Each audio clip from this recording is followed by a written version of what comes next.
क्या आप अपने डॉग को वेट के पास लेके जा रहे हैं और सोचते हैं कि वेट ही उसे सही कर सकता है? लेकिन इसमें भी कुछ खामियां हैं, कई मिस्टेक्स वेट भी कर जाते हैं। तो आज हम बात करेंगे इन्हीं मिस्टेक्स के बारे में। First, ask your weight lot of questions, मतलब अपने वेट से सवालात बहुत सारे कीजिए, क्योंकि अगर आप वेट के पास जाते हैं और वेट के साथ आप कम्युनिकेट नहीं करते या वेट आपके साथ कम्युनिकेट नहीं करता तो आप बीमारी को डिस्कस नहीं कर सकते, और अगर डिस्कस नहीं कर रहे तो वेट और आप मिलके उस बीमारी का समाधान नहीं निकाल सकते। जैसे कि अगर आपके डॉग को लेट्स से बीमारी हुई है, उसे फीवर हुआ है, नॉर्मल सा फीवर हुआ है, आप डॉक्टर के पास जाते हैं और डॉक्टर के पास जाते ही वो सीधा एंटीबायोटिक ठोक देता है और साथ के साथ उसे एक ड्रिप लगा देता है, लेकिन आप पूछते नहीं हैं कि इसने किया क्यों है ये चीज़। उसके अंदर आपको पता होना चाहिए कि इसके अंदर क्या क्या दवाइयाँ हैं, कितनी mg की हैं, कितना ml उसके अंदर ड्रिप जा रहा है, उसको डाइट क्या देना है, क्योंकि अक्सर मिसकम्युनिकेशन मौत की तरफ धक्का देता है आपके पेट को। जैसे हमने यहाँ पे बात की कि मेडिकेशन कई बार बहुत ज़्यादा हो जाती है एंटीबायोटिक्स या किसी चीज़ की। सो अब नेक्स्ट पॉइंट में हम बात करेंगे ओवर यूज़ ऑफ मेडिकेशन, मतलब बहुत ज़्यादा मात्रा में या बहुत ज़्यादा तरीके से डॉग के अंदर एंटीबायोटिक्स, एंटी एलर्जेंस या फिर स्टेरॉइड्स का इस्तेमाल करना, जिससे डॉग के दूसरे ऑर्गन्स जैसे कि लिवर, किडनी, पैंक्रियास, ये सारे इफेक्ट होते हैं। इसको बचाने के लिए हमें मेडिकेशन को समझना चाहिए, हमें डॉक्टर से पूछना चाहिए कि हमें कितनी मात्रा में देनी चाहिए, और डॉक्टर को भी बताना चाहिए कि सेफ मेडिकेशन क्या होती है। जैसे कि अगर आपके डॉग को खुजली हुई है और आप वेट के पास लेके जाते हैं कि सर इसके लिए क्या करें, तो डॉक्टर कहता है कि इसे एंटीबायोटिक्स दे दो और इसकी खुजली बंद हो जाएगी। कई बार वो स्टेरॉइड्स भी देते हैं जिसकी वजह से खुजली बंद हो जाती है, लेकिन इसके जगह वो ये भी रेकमेंड कर सकते हैं कि अपने कुत्ते को नीम का तेल लगाइए, नीम के पानी से नहलाइए, या फिर उसके अंदर अगर पैरासाइट्स का भरमार है तब भी खुजली होती है। तो इन चीज़ों पे आपको चर्चा करनी चाहिए अपने वेट के साथ।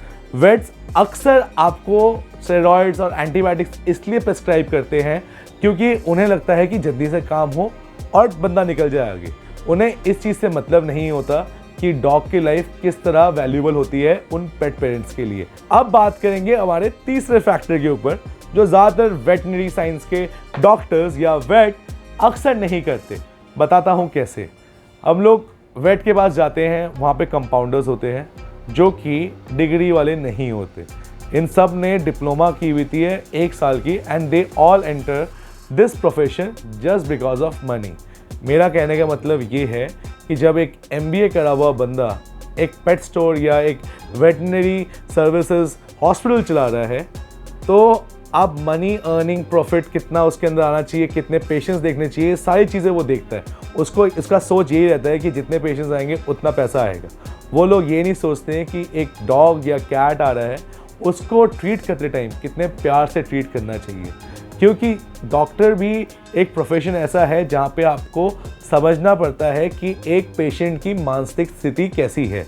अगर आप अपने बच्चे को भी एक बच्चों के डॉक्टर के पास लेके जाते हैं तो वो बड़े प्यार से उसको दवाई लगाते हैं, इंजेक्शन या वैक्सीन लगाते हैं, उसको उलझाते रहते हैं टॉयज़ के साथ। वैसे ही जो वेट्स होते हैं उनको भी डॉग्स को उनके साथ खेलना चाहिए, उनकी एंग्जाइटीज़ को समझना चाहिए, ये समझना चाहिए कि इनकी ईचिंग हो क्यों रही है, ये की चीज़ को अपनी टेल को बहुत ज़्यादा बाइट क्यों कर रहे हैं, ये हर चीज़ पे ग्राउल क्यों कर रहे हैं और गुस्से में आके खुद को क्यों हार्म कर रहे हैं। क्योंकि कई बार कुछ ऐसी डिजीज़ेज होती हैं जैसे किडनी इन्फेक्शन या UTIs इन डॉग्स, वो बेसिकली तभी होती है जब डॉग के अंदर स्ट्रेस लेवल बहुत ज़्यादा हाई होता है, और जब स्ट्रेस लेवल बहुत हाई होता है उसको कम करने के लिए मेंटल स्टिमुलेशंस दिए जाते हैं या मेंटल एक्सरसाइजेस दी जाती हैं। डॉक्टर्स को इस चीज़ को समझना चाहिए और डॉग्स को एंटी डिप्रेसेंट पिल्स या कुछ और चीज़ें नहीं देनी चाहिए। अब आते हैं हमारे चौथे फैक्टर पे, इग्नोरिंग हॉलिस्टिक प्रैक्टिसेस। मेरा कहने का मतलब ये है कि अगर आपके डॉग के पैर में मोच आई है तो आप डॉग के पैर को हल्का सा ट्विस्ट करके, मालिश करके या फिर उसे गर्म पट्टी करके उस मोच को ठंडा कर सकते हो। लेकिन नहीं, हम जाएंगे वेट के पास। वेट के पास जाते ही उसने कर देना है प्लास्टर, और प्लास्टर करते ही सबसे पहले उसका पैर जो है वो पूरा शेव कर देगा। शेव करने के बाद वहाँ स्टिकी टेप लगा देगा जिससे वहाँ पे रैशेस फॉर्म होने स्टार्ट हो जाएंगे। लेकिन अगर सिर्फ हम घर पे गर्म पट्टी कर दें या डॉक्टर के रिकमेंडेशन से सिर्फ एक रिब बैंडेज बांध के बाम लगा के उसे रखें तो वो मोच सही हो सकती है। लेकिन डॉक्टर्स इस चीज़ को नहीं समझते, वो ट्राई करते हैं कि हर चीज़ प्लास्टर या फिर कुछ ज़्यादा ही स्ट्रॉन्ग मेडिकेशन के थ्रू सही करें। आजकल क्राइडोप्रैक्टर्स भी बहुत सारे आ गए हैं जो मसल पेन्स, बोन फ्रैक्चर्स इनको भी सही करते हैं। कई बार अगर बॉडी में नर्व डैमेजेस हो रही हैं या कोई इशू आ रहा है स्पाइनल में तो उसको एक्यूप्रेशर के थ्रू भी सही किया जा सकता है। आपके ऊपर है कि आप एक अच्छा वेट ढूंढें। एक वेटनरी हॉस्पिटल ढूंढना भी एक बहुत बड़ा चैलेंज है आज की डेट में, लेकिन अगर आपको अच्छा वेट मिलता है वो आपको सही तरीका ही बताएगा। जैसे कि इसी के अंदर एक और बहुत बड़ा फैक्टर मैटर करता है।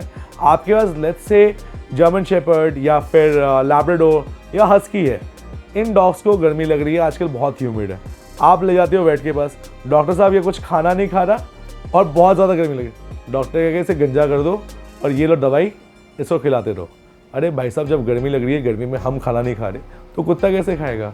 उसको आप ठंडा खाना दीजिए, पॉप्सिकल्स बनाइए अलग अलग खाने से, फ्रूट्स दीजिए, वेजिटेबल्स दीजिए, हर एक तरीका होता है। आप सिर्फ दवाई के थ्रू ही अपने डॉग को क्योर नहीं कर सकते, ये चीज़ वेट्स को समझ नहीं आती। अब आते हैं हमारे सबसे बड़े फैक्टर पे, एडुकेट पेट पेरेंट्स। मतलब जो आप माँ बाप है, आपके पास एक बच्चा है जो कुत्ता है, बिल्ली है या हैमस्टर है या रैबिट है या घोड़ा है, कोई भी जानवर है, उसके बारे में जानकारी को अपने पास रखिए, उसके बारे में पढ़िए, डॉक्टर से जानकारी इकट्ठा करिए, समझिए, उसके साथ एटलीस्ट वंस अ वीक जाके कंसल्ट करिए और पूछिए कि मैं अपने पेट को किस तरह और अच्छी तरह अपने डॉग को रख सकता हूँ या अपने पेट को रख सकता हूँ। क्या कमियाँ हैं जो हम परफॉर्म करने में लगाते हैं, जैसे कि उसकी डाइट को लेके या उसको नहलाने को लेके या फिर उसके नेल्स को लेके या उसकी लाइफस्टाइल को लेके। अगर डॉक्टर और पेशेंट के बीच कम्युनिकेशन रहेगा या फिर एडुकेशन रहेगा तो बीमारियों का होना बहुत कम हो जाएगा।